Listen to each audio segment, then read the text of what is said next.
So yeah. So basically, whenever we talk about MATLAB, MATLAB is a high performance language which is basically used for technical computing. When you talk about MATLAB, it's basically abbreviated as Matrix Laboratory. Why it is called as high performance is that we have various products and toolboxes which run efficiently. Say, for example, if you're having a normal system which is having somewhere around uh, three cores in it, or if I talk about i3 or i5, okay, you have an option where you can turn on the parallel pool. That means if you're using MATLAB, you can say that, okay, I want to turn on the two cores, and then using those two cores I can actually develop algorithms, visualize that, okay, and then also at the same time I'll be able to prototype it. So as far as the typical flow which you generally look into it is that you will be able to perform math and computation. Followed by that, you would be able to do algorithm development, modeling, simulation, prototyping, analyzing, and then also go ahead with analyzing something called as the graphical syntaxes which you generally have in. So all such kind of analysis you will be able to do it. And then as far as say any software, when you look into it, you generally work on numerical data. But as far as MATLAB is concerned, you would be directly have an option where you can directly import a matrix, okay, or you would be able to work with matrix directly. So that's the added advantage when you compare MATLAB with other programming languages. Okay, so these are the two people who are actually founded out this particular company. We have Jack Little and Cleve Moller, and these are the content which has been already covered in. So let me not waste my time here. Let me just go forward. Yeah. So let's talk about what is meant by model-based design. Okay. Now, say you're working on a company, okay, and uh, where you are executing certain set of projects, and whenever you start up with a project, what you generally do is that you define what is called as a system, or whatever project is there, you actually define it. Once that is being done, what you do is that you take it forward in terms of identifying the subsystems of it, or various components which are there in the project, like whether it is having any hardware implementation. Okay, so if it is, like, how you're going to do the hardware implementation of it, so such kind of things you would be analyzing with it. Okay, so once that is being done, what you do is that you would take it further in terms of modeling. Okay, in terms of you have a set of equations, or you're having a specific application, you actually mathematically model that equation outside what is called as the Simulink environment. Once that is being done, you would take the data into the Simulink environment, and then you would build the model out of it, or it might be a math model out of it, and then you would be able to simulate it. Say, for example, if you go to a vendor, okay, and then you want to purchase a specific motor for a space application, right? So how do you select or choose the specific rating of motor, right? So it would be based on the load which you're working in. So initially we check it in terms of simulation, whether whatever the things which I'm going to select in, or it might be whatever data which I'm going to select in, is going to work fine or not. So once I'll verify that. So once if it is giving me precise output, I would take it further in terms of developing such kind of models, and then working on those corresponding models of my choice. Okay, so this is with respect to running the simulation. And then once the simulation is being built, you would take it further in terms of developing models which should be very precise for whatever environment you have in. And then you would be validating whatever results you have in. So in terms of whatever results you have in, you would be validating it. Okay, so as far as scientists and engineers are concerned, if I talk about a spacecraft which can be modeled in Simulink, so that efficient it is, you can build such kind of models, control those, or get the results from those simulation environment to your systems, and then you would be able to process those corresponding models on a real-time scenario. So such kind of things you would be able to build in. And then once you're able to build in, you would be able to model those simulations on a real-time scenario. Okay, now this is one of the NASA aircraft which I was talking about. This is HL-20 airframe. So this is one of the model which is the latest one, similar on 1992. You can see that this model was being built, and then they were actually using it to analyze various data out of it. Okay, now as what is called as uh, a engineer, it would be very difficult to actually mathematically model it, and then you write a handwritten code to it. So that's where we go with something called as block level design. We call it as Simulink based modeling. Okay, so this also we would be covering as we go further with our sessions, like how you can take the real time data and then process that, and say how exactly you can take the different modules from the flight simulators, and then you will be able to run those algorithms. As we go further with our sessions, we'll be discussing on those aspects also as we go further. Okay, as far as Simulink is concerned, say for example the chair which you're sitting in, okay, or you might have or you would be having a two-wheeler cars, I mean two-wheeler bike or four-wheeler cars. So what happens is that you might have thought like how exactly the sitting mechanisms of that particular vehicle is being designed. So if you look into this diagram here, imagine there is a person who is coming and sitting on this particular chair. What happens is that if there's a spring and damper, initially it would be having a tendency of moving in the downward direction. As the person stands up, this mass will be having a tendency of moving in the upward direction. Okay, so you have a spring and damper. When a person comes and sits, it moves in the downward direction, or else it will be moving in the upward direction. Okay, now you as a designer, okay, have to select the spring and damper based on the different terrain conditions, right? So generally whenever you travel in SUVs, okay, if there are if it's a mud road also, you will not feel the terrain, okay, because the spring and damper are designed in such uh, parameters where it can absorb the shocks, right? So whatever we have in bikes also, shock absorber, it does the same operation for us. Whenever you drive it, okay, if there is a hump and suddenly the shock absorber takes care of the vibrations and various other stuff, right? The same thing actually I can, instead of writing program, I can model it using Simulink. And then once I have modeled it with Simulink, what I can do is that I can just go ahead and click on a icon, okay, which is called as the scope. There are two waveforms here. One is your required output, other is your input. Okay, so you compare that, and then once you are able to compare it, you see into that if the results are fine, okay, you go ahead and generate the equivalent code, that is either C, C++, HDL, PLC. And then once you have generated the code, it might be hardware of your choice like an Arduino, or it might be a microcontroller. So you can just go ahead and deploy the algorithm on those hardwares of your choice. So starting from whatever model you have, you mathematically write equations associated to it, and then once you have written a mathematical equation, you build a model out of it, check for simulation results. If the simulation results matches your mathematical results, then you generate the code and then you deploy the algorithm on hardwares of your choice. It might be for a motor control, it might be for the spring damper adjustment control, so whatever it is. So you would be able to model and then deploy the algorithm for real-time simulations. Okay, now how does that code generation happen? Okay, there are two ways. Like whenever you talk about handwritten coding, if you might have seen, like you might have studied already the architectures of microcontrollers in your syllabus. So how exactly you would be able to actually generate or develop algorithms? Like say for example, if I talk about say having MATLAB and Simulink, you can actually generate code out of it. Okay, there are coder products which we call it as the embedded coder and HDL coder. Whatever apps which you see, or you might have seen some real-time applications in your department where they are capturing the real-time IoT stuff. Okay, so such kind of things on a real-time scenario you would be able to do it.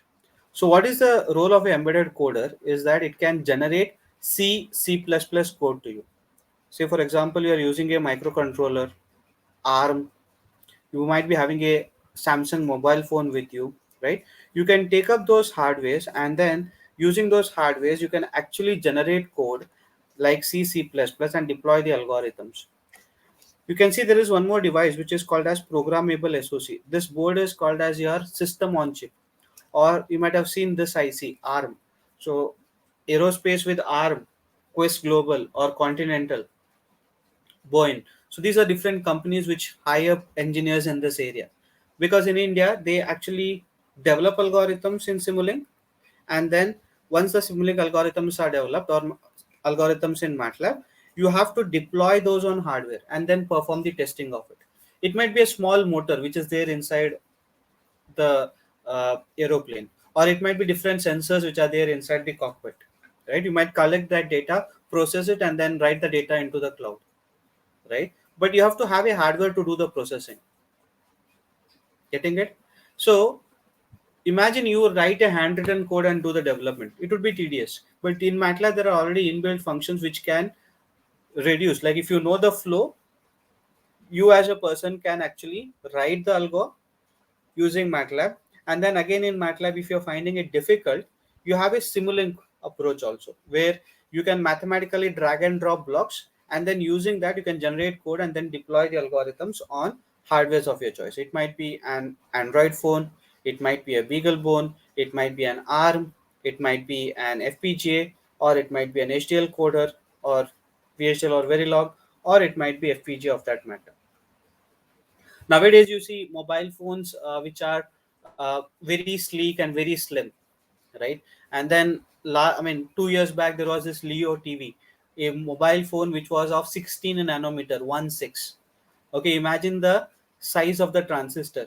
Nano means 10 raised to minus 9.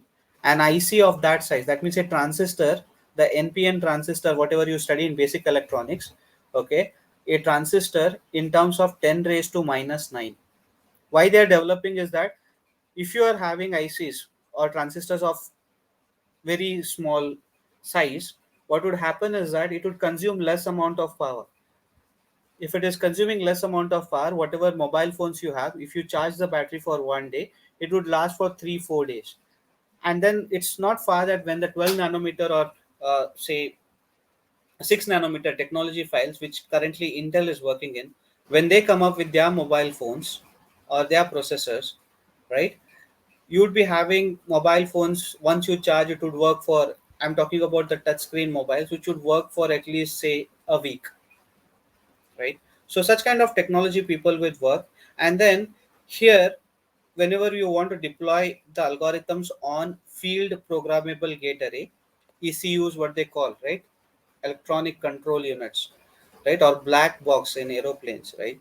So if you want to develop some real-time application, you should be knowing C, C++, Verilog, or VHDL, which we call it as the hardware description language. If you're not, if you are aware of MATLAB and Simulink, there are products in MATLAB and Simulink which can generate you the equivalent code irrespective of the hardware which you want to work on. At the same time, you can see that once the HDL is generated, you can generate RTL, resistor transistor logic design. There was a subject, right? So it can generate the RTL for you, and then you can analyze the timing, area, speed. Like when I turn on my Windows 10 and then I'm having a i7 processor, okay, you know how fast it boots. So you as a designer can develop systems which can actually work faster, consume less power, and then also check and deploy the algorithm. This basically would help you in focusing algorithms on hardwares. Okay, so such kind of things on a real-time scenario, you would be able to do it, where you would be able to implement prototype algorithms on hardware of your choice. So there are various hardwares also. Like it might be an Arduino board. You can start off with normal, which is there in the college. You might be having Lego Mindstorm or a Parrot drone, or it might be National Instruments RS-232 serial devices or data acquisition cards, which is just like a plug and play kind of devices. Or it might be image acquisition toolboxes which are out there in market. Okay, where you can connect and then develop algorithms of your choice. If I talk about hardware integration, the first board is your Arduino board. Then you have Raspberry Pi. So I had a notion when I heard about Raspberry Pi, there were people who used to tell me that if you want to work on Raspberry Pi, you should know Python, right? But the notion has changed. When I started using MATLAB, especially from 2015, especially I focus more on it. Uh, if you're not aware of Python, or if you're not aware of even C programming, you can actually deploy the algorithms and develop video processing deep learning algorithms here. Okay, that we'll do it. Okay, during the sessions we'll be doing it.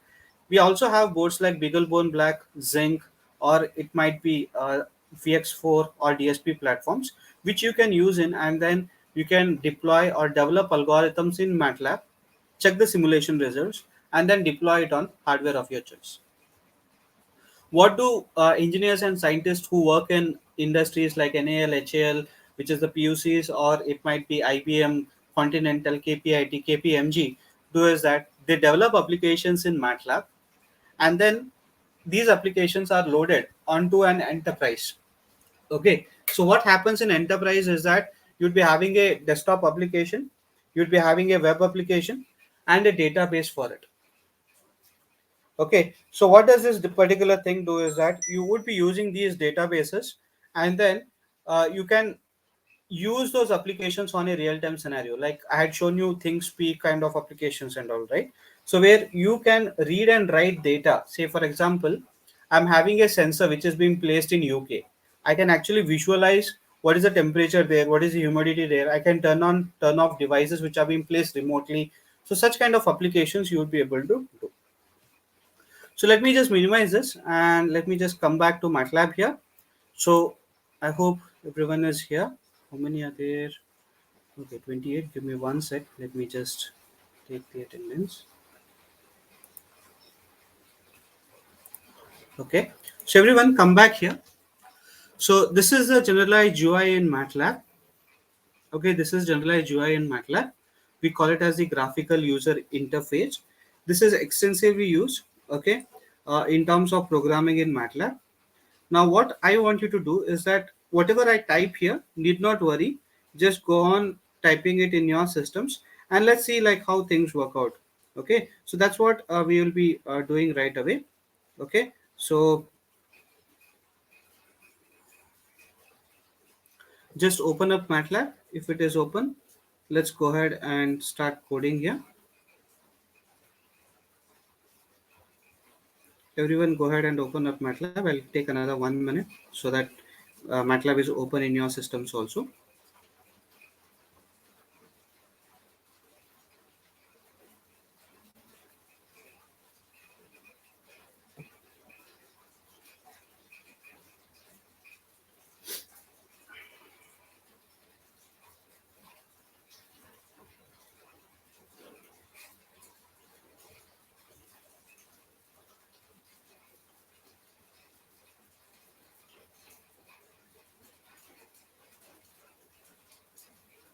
Okay, now just say HELP and then say ME tab. Okay, and then say NU. Okay, everyone type this in your command window.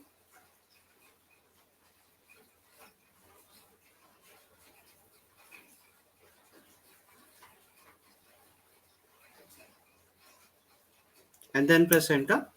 So what would this do is that it would open up an entire documentation, okay, of menu, and then you would be able to create your own menu of your choice. So just say help menu and just go through it. So any functions or any content which you're trying to execute in MATLAB, you would be using this command, and then using these commands you would be able to create menus of your choice. Okay, so like this, if you're trying to create any menu where you want to have some models which you want to create in terms of comparisons, you would be able to use this menu. And then please go through the syntaxes also. So each and every command which you write here will be having a syntax associated to it. Okay, so once you have typed this, okay, so just go ahead and click on clear commands and clear workspace. I hope you have read whatever you have typed. Okay, so after that just press Control N, or go to the new here and then say script. Okay, and then you can just come here and say CLC colon CLEAR. Okay, enter, and then you can just say city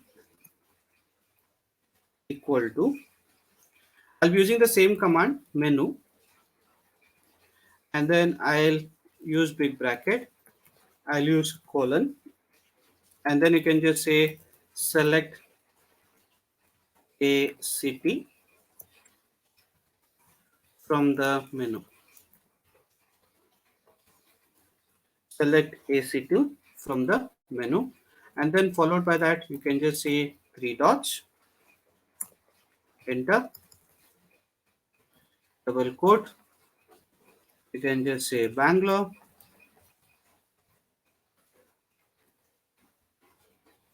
comma, you can say Mangalore, comma, you can just say either, you can just say Belgium.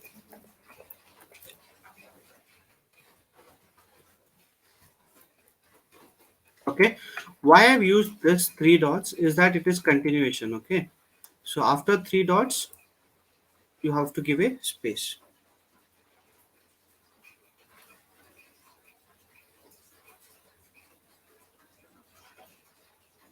Okay, so I've given four cities here. Okay, now once this is done, in our engineering we had something called as switch statements, right? So just say SWITCH, switch space city.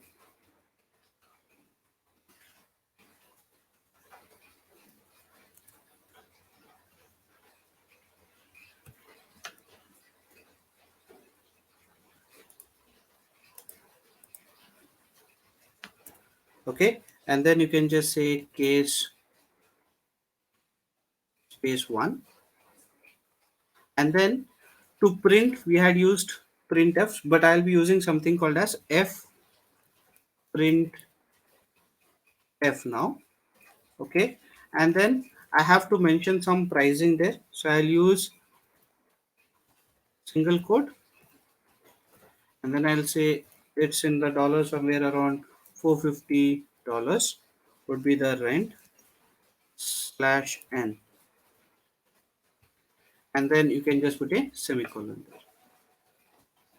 Copy this, control C, copy this, control C, then say control V, enter, control V, enter, control V. So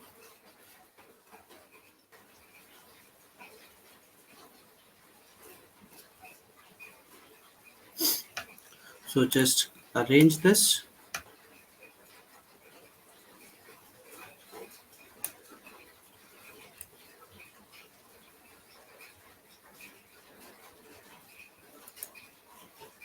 Okay, so you can see there is an indent here.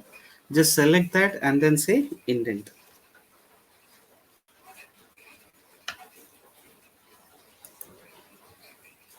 Okay, so this is your case 2, that is Mangalore. This is your case 3, that is Bidar, and then you have your case 4 here. You have 450, and then here you have something called as 550, and let's have Bidar 650, and then Belgium, I think it will be cheaper, 450. Okay, whatever you want, you can just put it, your choice, and then you can just say end. So that's your switch case, and this is your end. I hope you're able to understand. Like, we had for loops, functions, and various other stuff, but basically, what we are trying to do is that there is a menu function which I'm using in, and then there is a switch case, like if else conditions and all whatever is there. We'll come to that one by one. But for today, just remember we are using a switch command where you want to switch between different options here. Okay, so you are planning to go to some. I mean, you are planning to go to some place, okay, and then you just log in into Trivago, and then you enter the location, okay, or you select a location. Based on that, it would suggest that this would be the pricing of hotel, okay, of that corresponding venue. Easy it is. So you have the city, and then you have the switch cases here, and then it should show you like a GUI. That is what you're trying to do here. So let's see whether it works or it runs. So I can just go, once you are in the home tab, plots, apps, editor, just go ahead and run. Yes, right. You are able to see that. We just select Bangalore. That's the pricing. Just run this. Select Bangalore. That's the pricing.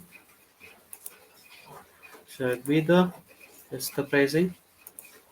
If I select Belgaum, that's the pricing.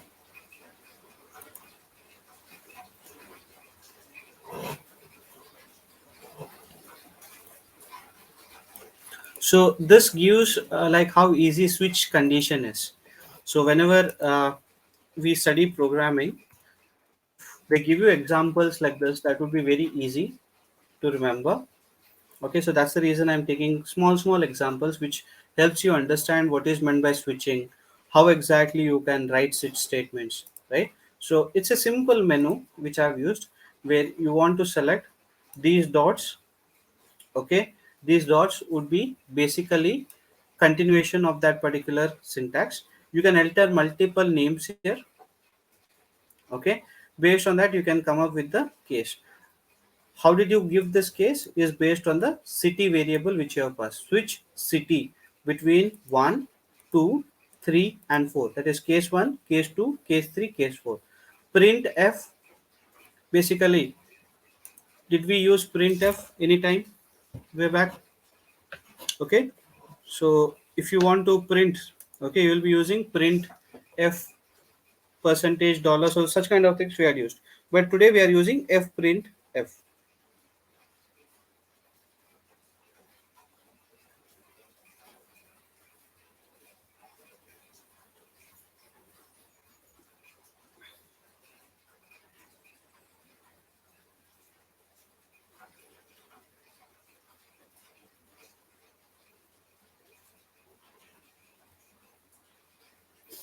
Okay, now once this is being done, just go ahead and take one more program.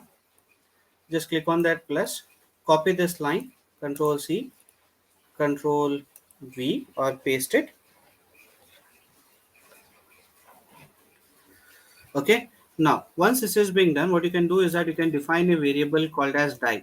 So what I'm trying to do is that I have something called as a pair of dice. Okay, now I have to compute like an algorithm for this condition. Okay, it has to print me some options like uh, it might be when it faces or whenever it is 10 or the sum of those two dice is equal to 10. Okay, say for example die 1 and die 2, if it is equal to 10, then it has to print me that you are lucky. So uh, say whenever we say 6, right, especially in Ludo, your coin which is there in the home comes out. So same way I'm trying to come up with some program.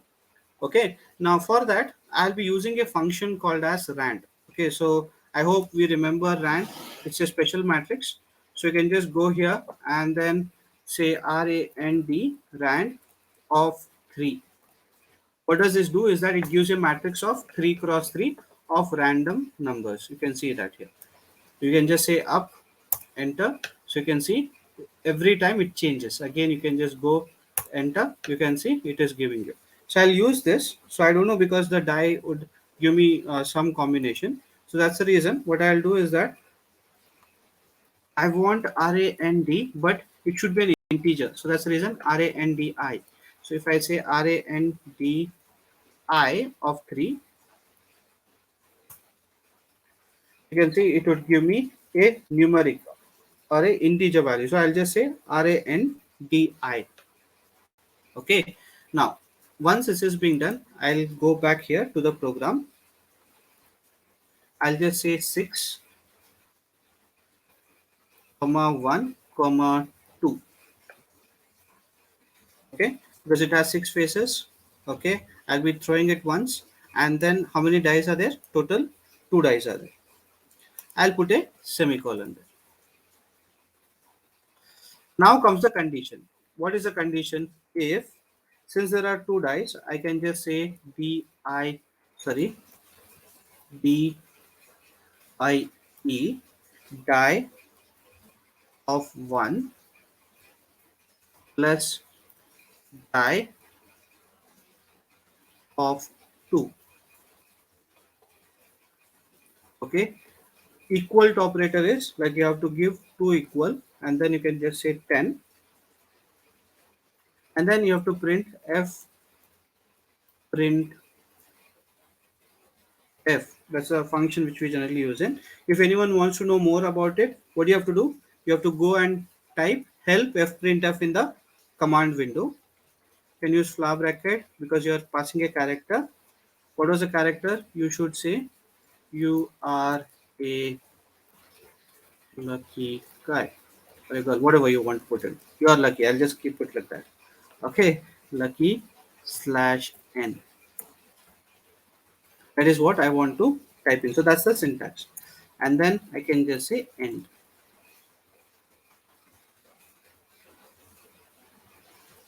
Okay, so let's go ahead, and you can see there is a star here, right? Untitled star to be. That indicates because your program is not saved. You can just click on this. No, I'll just give some random number values there, and then let me just run this.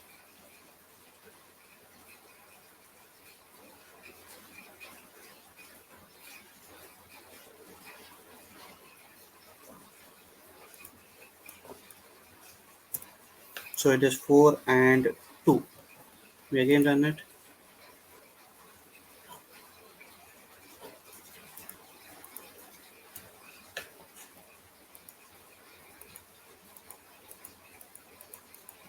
See, once it gave me lucky.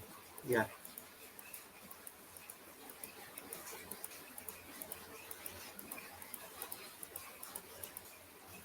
8. Yeah, 5 plus 5, 10. So in both the cases, I had die 1 and die 2 equal to 10.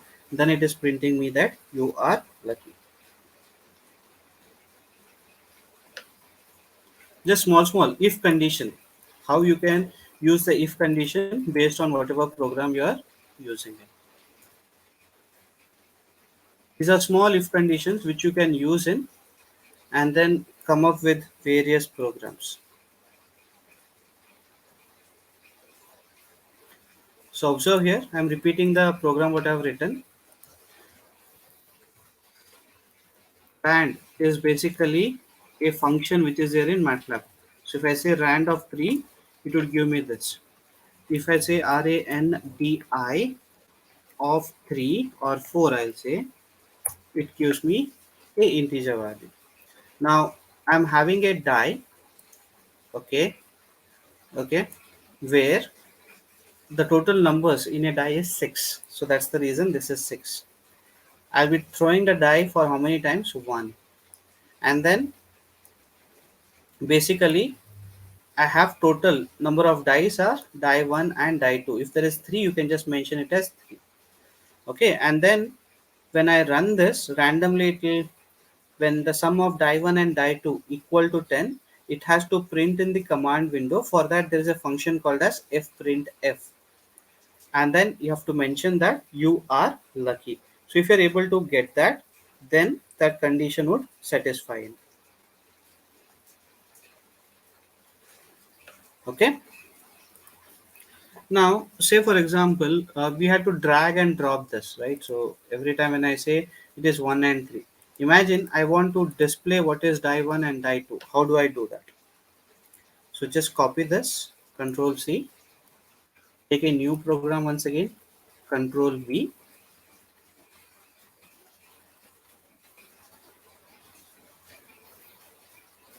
copy this, Control C, enter, say Control V, and let's go ahead and edit this.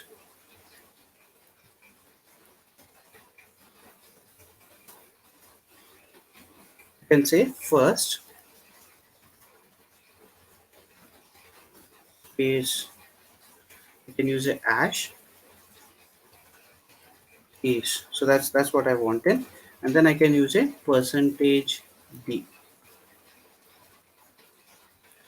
Okay, space, and then I can just say second number, so that I'll just use one more ash there. Say is, and then I can just say percentage d slash n. Okay, then put a comma, 1 2 3, enter. So you have to mention the first thing is your die. That's 1, comma.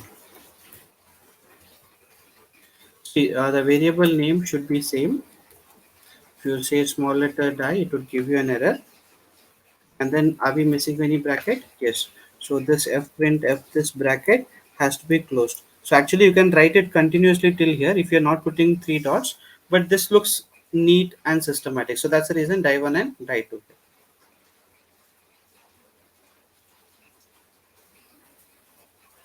So let me just run this. No, I'll just say PROG1. It's there. Okay. 3 is not there, right? So let's say that it has 3. So it says first is 1, second is 5. Let's try out with this syntax. It works. If you want it to be displayed like this, you can try out with like this also. First is 1, or die, first die. If you want, you can mention that also.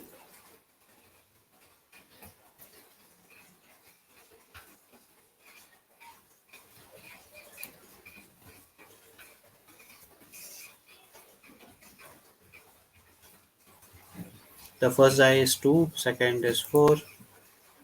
So it says you are lucky because first die is 5 and second is 5. So this is your if condition.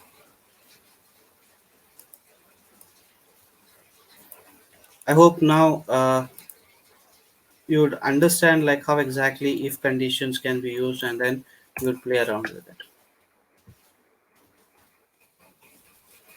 So you have a if condition.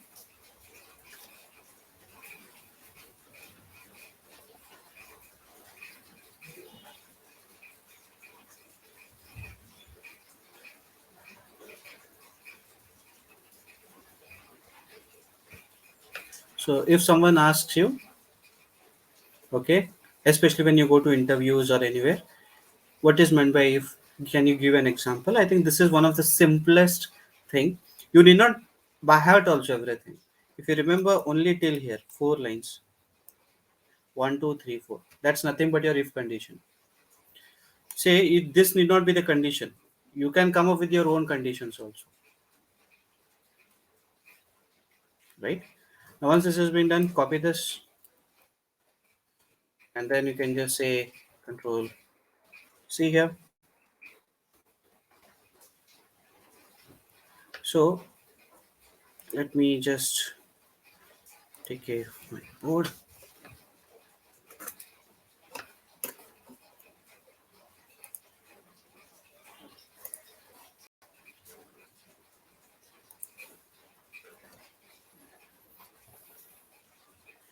So we have something called as, please make a note of this, if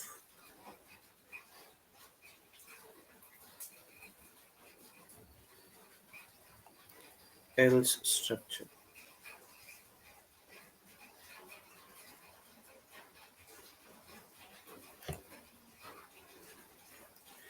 Writing this digital pen also is bit difficult, so please bear with my handwriting. Okay, so I have if. Okay, so basically whenever you are using if else structure, you have to possibly check that there are more than one cases in the program. Okay, if this is there, it will be compared, and then you will be having a statement, and then else if it will be compared, then it will be having a statement. So how exactly this if else structure would look like? So you'll be having something called as if, and then you'll be having something called as comparison.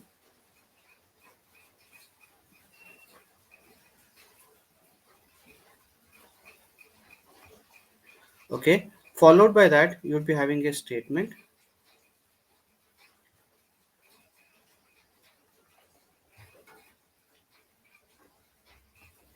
Okay, and then you'll be having something called as else if as a condition. Again, in the else if, you'll be comparing it whether that condition is satisfied or not.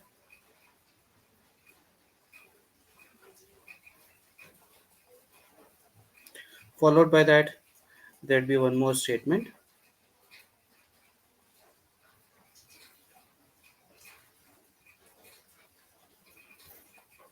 and then you'd be having if else if, or finally you'll be having else, then you'll be having a statement.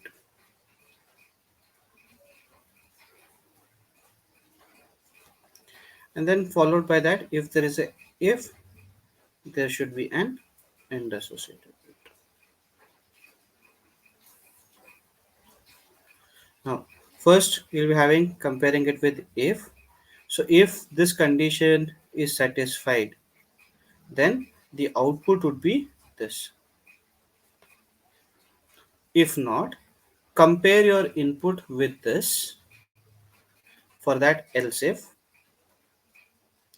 it is matching, your output would be this statement. If these two are not satisfied, there is no comparison. This is the statement you have to give.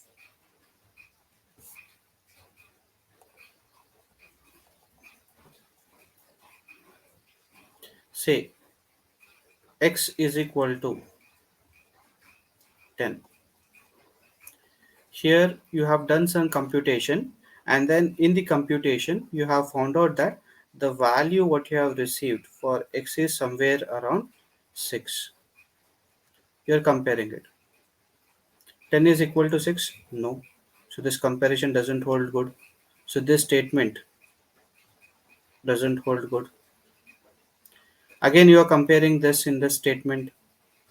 At this case, after executing some statement here, you would have got x is equal to some value somewhere around 9, but which is less than 10, or which is not equal to 10. This condition also doesn't satisfy. So your final statement is that the value of x and y, or the value of x after completing these tasks, is not equivalent. So that is the statement which is going to display. So like this, your if else statement is going to work out.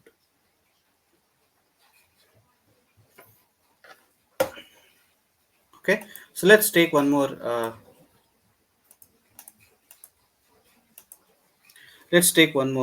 thing. Okay, say for example, I have something called as uh, I'll say I'll take age as a criteria.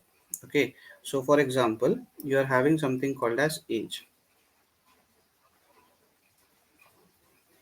Okay, so you are inputting this particular age. How do I input it? I can just say age equal to input, and then you say using single quote enter the age, or whatever your age is there, you enter it. Okay, so once this is being done, you would be using a condition called as if age is greater than, or this is the condition, you will say f print f, you will say maybe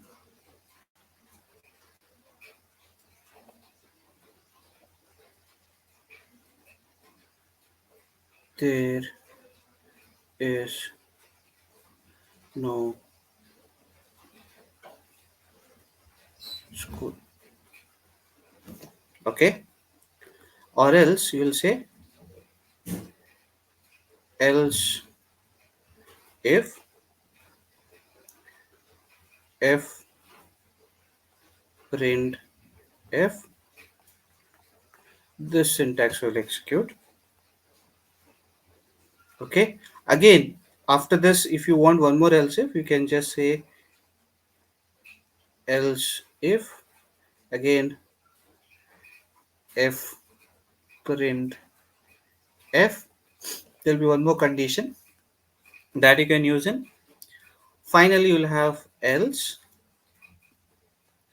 and then you would say f print f and the condition for it, and then if that doesn't match, you can just say end. So whatever this f is there, for that you are having a end statement associated.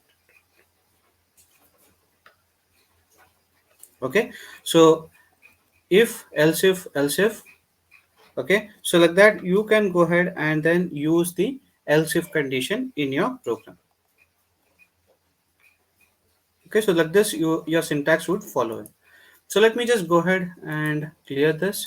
Let's try out in MATLAB. That would give you a better idea. So clear everything here. Let me take that based on your, say, CGPA. Okay, uh, you might get admission to a specific college. Okay, so if that is the condition, how exactly you would be able to uh, compare it? Okay, so that's what we would be doing right away. Okay, so or let's take as age only, because let's not have a confusion. So I'll just say age equal to input. I'll write it with age, but you have to mention it with respect to the CGPA and marks. Okay, so I'll just say input, and then I'll use small brackets here, and then I can say please enter your age slash n.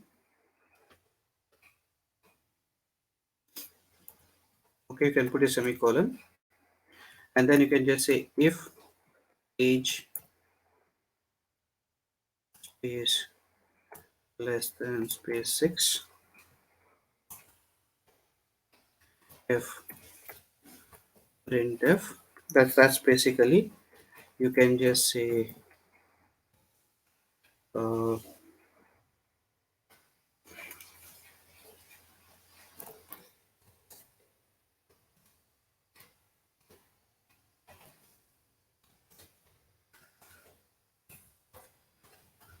maybe he can go to school. That's what I want to type in. Slash n is the syntax, and then you can just put a semicolon there.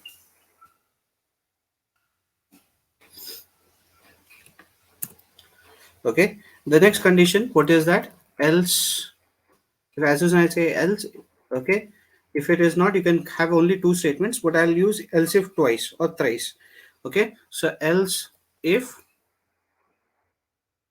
what is the condition? I have to say age, okay, and then under that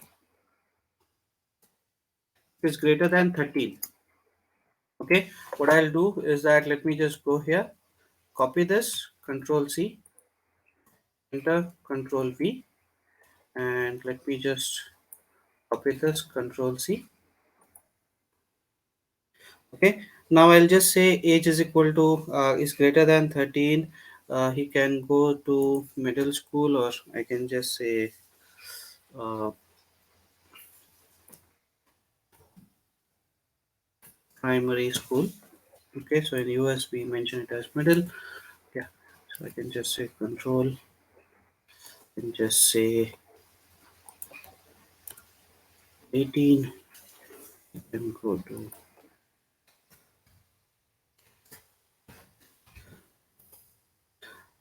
don't start comparing your age here.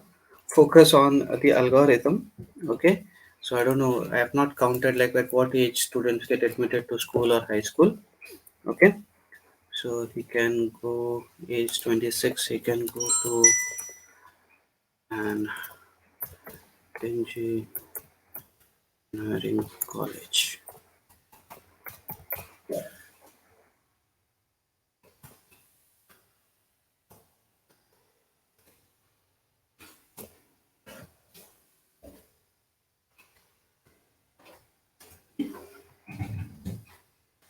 and then I can just copy this. Or let me. I think I already have that. Medical or whatever you can put it. Medical, whatever you want. It's up to you. Syntax is iOS. Please post the questions in the group. It's a humble request. Yeah, and then 26.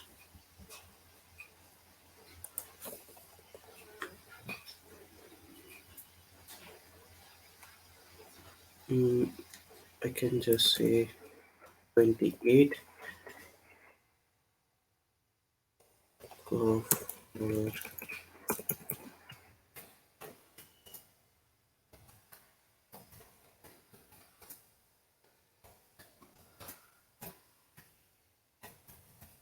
Okay, so these are just conditions. Okay, so you need not worry on those aspects. And then finally, you can just say else.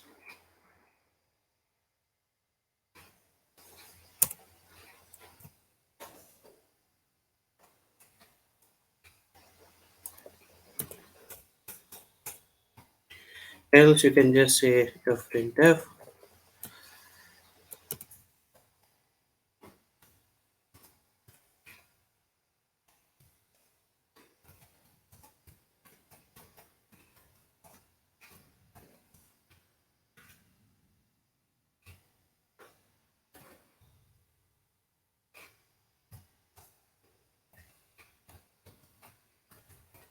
He has completed his education, and then you can just say end. Once you have typed it, just go ahead and select this, and then you can use indent so that whatever program you have written, it can be indented correctly. So we call it as smart indent. You can just go ahead and select this. So now you can see you have a condition where you are entering the age. You can do it with the CGP also, like he may get this college, this college, this college. So based on the scores he may get into this particular job. So like that, we have a if, else if, else if, else if, so for 5. And then finally, if there are other possibilities, like if he might also be completed his education, right? So you can say that f printf he has completed his education.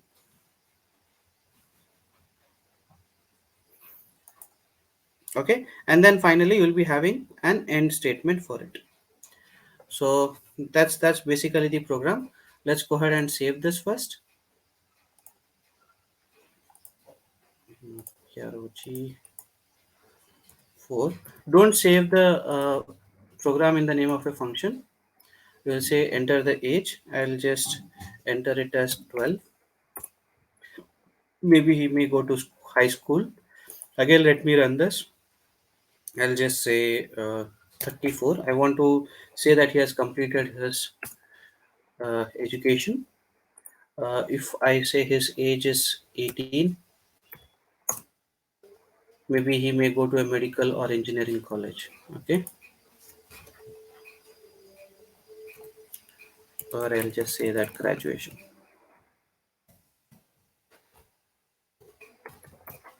Okay, try out this, guys. If else and else if conditions, how to write it. I think this is the simplest way. Please try it out.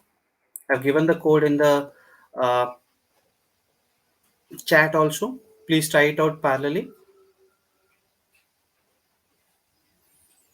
Please try it out parallelly.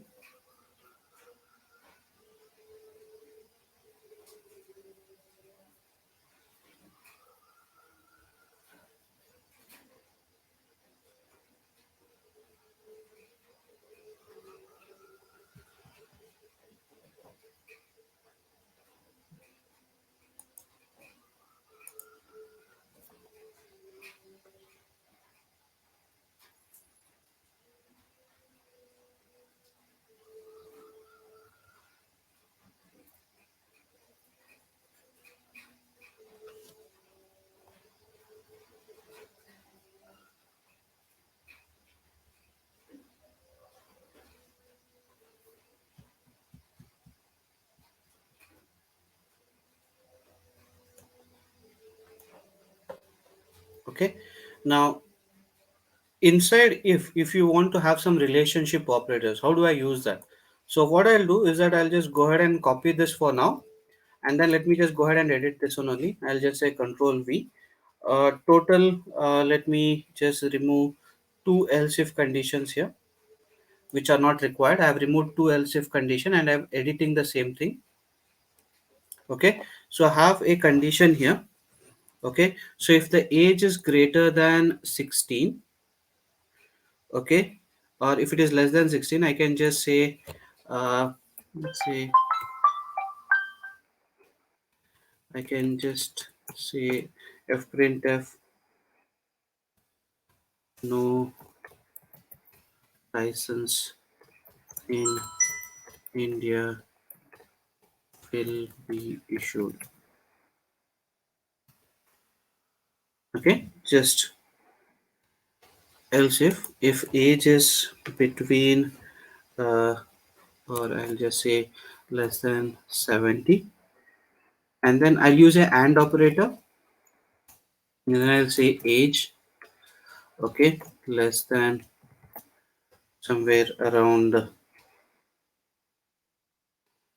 equal to 18. So above 18, whoever is there.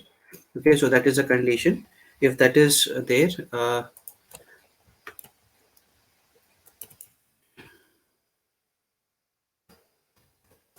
you can get a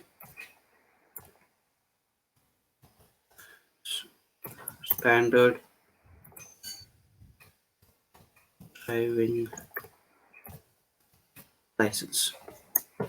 Okay, so basically if their age is between this and this, you can print that you can get a standard license.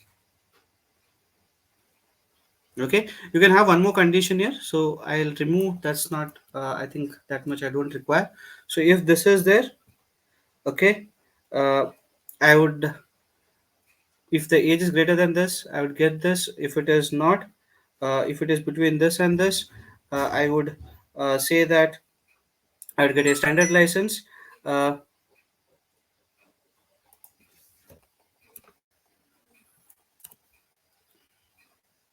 or else like else he can get a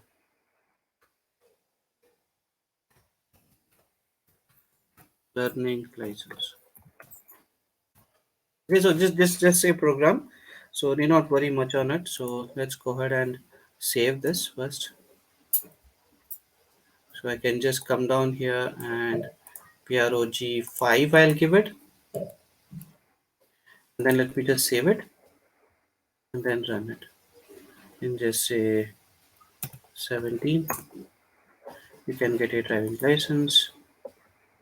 Okay, so it is shifting between so let me just rerun it. I'll just say 12, right? So can rerun it 34. Okay, can rerun it 72. Okay, so you can see it is executing it. So main thing is you can have this, which is basically a relationship of whatever program you are writing in.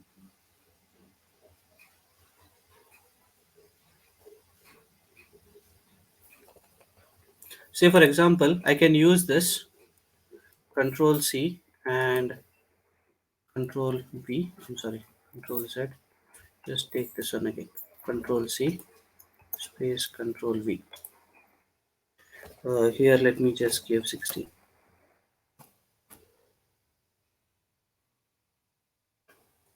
Rerun the program, right? So like that, just play around with the program, and you can come up with your own syntaxes, and then you would be able to program efficiently in MATLAB.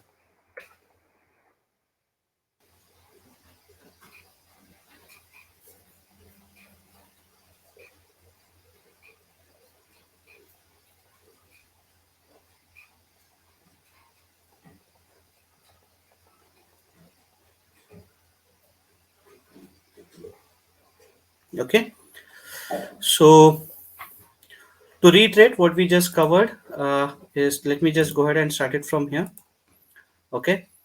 So today's assignment would be like you have to use the menu function and develop a switch case of your own choice, right? So I have given you switch cases in terms of like when I run this program, you'll get a switch condition like this where I can just go ahead and select Bangalore, be there. It will go on displaying the values. Now you have to come up with your own switch condition where when you select a switch, it has to display some value. So try out with this condition today by yourself. Okay, so you have to use the command menu. In that you have to write a switch condition. Okay, and then the second thing is that you have to use if and end statement, and then you may have to print something. So this is a second assignment. So if, and then you have if else. Okay, and then you can see that if else kind of statements, like you can use this and then come up with your own condition. Think for a application, come up with your own application. What are the results? Copy and paste that program in a word file. And then the fifth one is that you have to enter age, and then you have to use a relation operator like this. Not the same program. Try out with some new concept and try to write a program that is for if else condition also with a relationship operator. Total 1, 2, 3, 4, and 5. Okay, and then create a word file, and then you have to put it in the WhatsApp group, whatever we have in there. Clear? Okay, so assignments, whenever you do post it there. Why is that? Because I had shown you an LMS, right? So as soon as you submit the assignment, that marks would get added up. Those who have joined today need not worry, your marks will be taken care from today. But whatever we have taught you today is that we have taught you switch case, and then we have taught about if condition, we have told you if else, f printf, and then if else condition, and then finally if else condition with the operations, like it might be the logic operations which you generally perform in, or we also call it as the relationship operators. So from tomorrow again we'll take you further in terms of what is called as for loops and various other stuff. We have another 5 minutes. Okay, so let me just cover one slide, or else okay, we'll wait for the questions. If there are any questions, please put it in the chat, and I would be happy to address those one by one.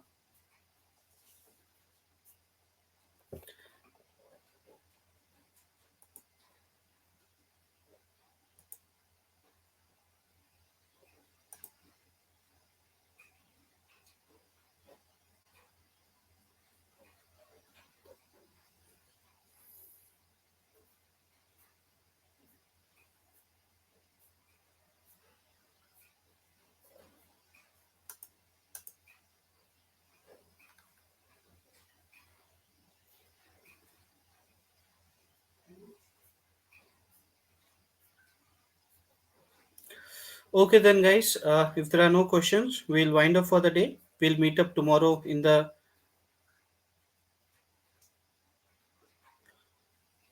today's assignment. Everyone has to submit. All 31 people who have attended the class, today's assignment, you have to submit it. Okay, so today's assignment, whatever I just said, whatever programs you have written, one, two, three, four, five, right? So just try to take your own applications, develop menus, or it might be any kind of application of your choice. Do that.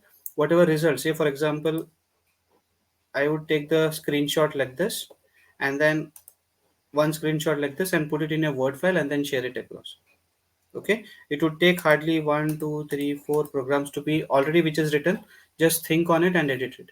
Please don't copy from anyone. Please do it for yourself. That would help you in a longer run when we go ahead with few more programs as we proceed. Okay, please try out everyone, and that's it.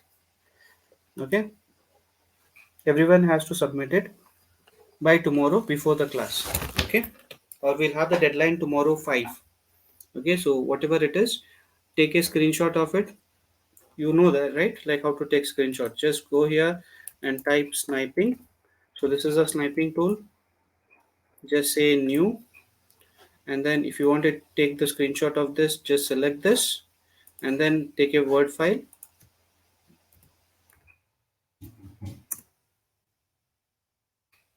and Word file like this, Control V. Above that, what is your program? Just copy this, copy, and then